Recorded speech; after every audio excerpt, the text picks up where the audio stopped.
bakalan mengulik dan membahas jurnal ini. Yap, bener banget, jurnal yang judulnya Pentingnya Memaafkan dan Menerima Diri Setelah Patah Hati. Penasaran? Happy for watching! Remaja merupakan generasi penerus masa depan dan generasi penerus masa kini. Remaja diibaratkan sebagai pondasi yang belum kokoh, namun merupakan aspek kehidupan dasar bagi kehidupan seseorang. Masa remaja ditandai dengan perubahan besar, di antaranya beradaptasi dengan perubahan fisik dan psikologisnya. Pada masa remaja, remaja akan merasakan fase di mana mereka akan tertarik dan jatuh cinta pada lawan jenis mereka. Perasaan bahagia akan dimiliki seseorang, perasaan bahagia akan memiliki seseorang pun akan timbul pada masa remaja. Remaja akan merasakan menggebu-gebu dalam proses jatuh cinta ini karena mereka merasakan baru pertama kali jatuh cinta atau mereka biasa menyebutnya dengan cinta pertama mereka. Namun, pada masa remaja ini, mungkin karena terlenanya para remaja saat merasakan jatuh cinta, mereka tidak sadar akan konsekuensi mencintai seseorang. Mereka dapat merasakan patah hati karena terlalu terlena dan bahagia mencintai seseorang. Yaps, benar sekali. Konsekuensi dari mencintai seseorang ialah dia harus siap menerima patah hatinya juga. Karena setiap orang itu bisa berubah kapan saja, di mana saja. Mungkin sekarang detik atau menit ke-10, seseorang A dapat mengucapkan kata-kata manis. Namun selama beberapa menit kemudian, bisa saja seseorang tersebut akan menjadi luka bagi seseorang yang lain. Dan masa-masa saking terlenanya dengan pasangan mereka, mereka pasti juga menggantungkan kebahagiaan mereka kepada pasangan mereka. Begitupun sebaliknya, tanpa mereka sadari dan tanpa mereka pikirkan bahwa setiap waktu, setiap orang pasti ada perubahannya, cepat atau lambat. Dan mereka tidak memikirkan konsekuensi jika mereka menggantungkan kebahagiaan mereka kepada pasangannya, begitupun sebaliknya.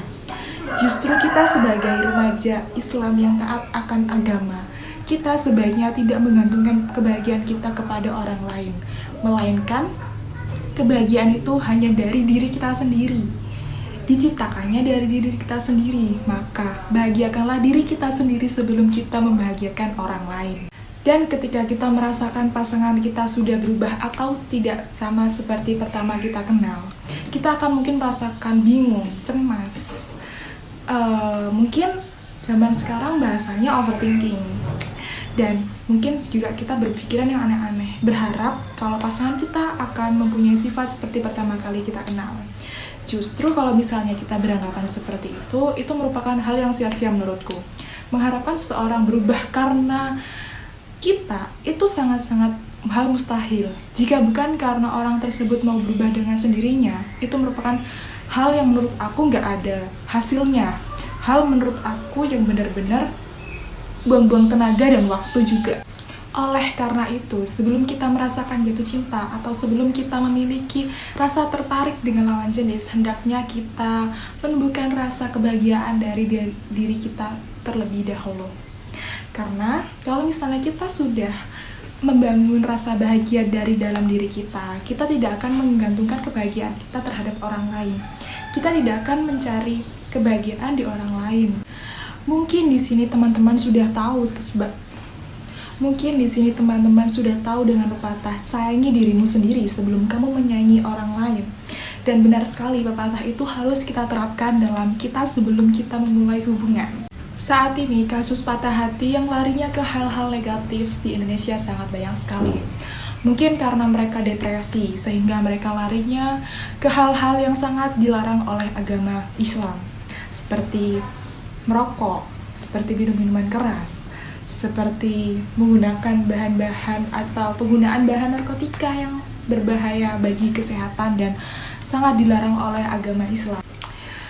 Tidak sedikit pula para remaja melakukan bunuh diri karena saking depresinya terhadap patah hati yang ia alami saat ini. Justru itu akan mendapatkan dosa yang besar bagi dirinya sendiri.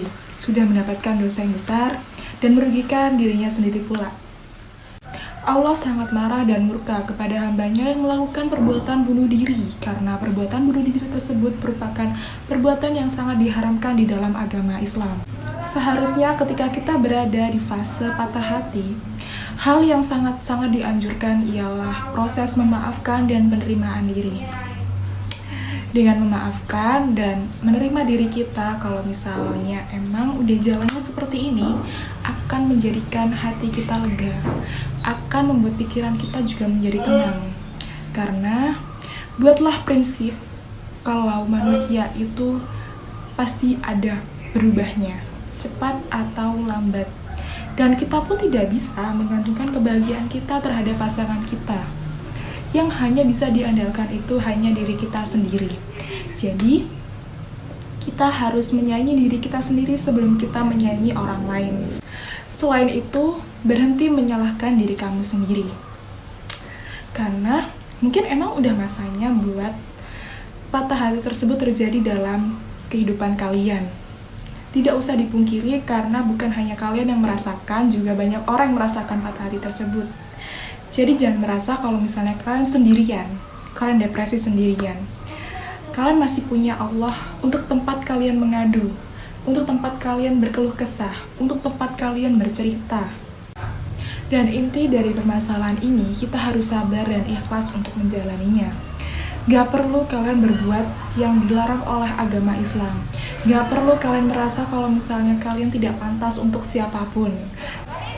Gak perlu kalian merasa seakan-akan dunia kalian hancur hanya karena patah hati. Kalian masih punya Allah untuk tempat kalian pulang. Kalian masih punya Allah untuk tempat kalian berkeluh kesah. Dan kalian masih punya Allah untuk tempat kalian berkeluh kesah. Dan ingat, selagi kalian berdoa kepada Allah SWT, apapun masalah kita, apapun rintangan yang akan kita hadapi, semua akan ada solusinya. Cukup sekian sharing sedikit tentang penerimaan diri dan memaafkan diri sendiri ketika patah hati. Terima kasih. Wassalamualaikum warahmatullahi wabarakatuh.